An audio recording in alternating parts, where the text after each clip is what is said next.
নেতাজি সুভাষ দ্বীপ এটা মুর্শিদাবাদের রঘুনাথগঞ্জে অবস্থিত এবং খুবই একটা বিখ্যাত প্রসিদ্ধ দ্বীপ বলা যায় এটাকে। গঙ্গার ঠিক বক্ষে অবস্থিত এই নেতাজি সুভাষ দ্বীপ, যেটাতে আমরা কিছুদিন আগে ট্রাভেল করেছিলাম, যার টিকিট মূল্য 50 টাকা জনপ্রতি।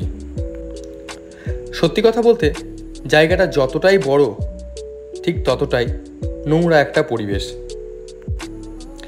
এই দ্বীপে আছে বাচ্চাদের বিনোদনের প্রচুর জায়গা, কিন্তু সবগুলোই লক করা। তাই এই দ্বীপে ঘুরতে যাওয়া আমার মতে বাচ্চাদের জন্য কার্যকর নয়।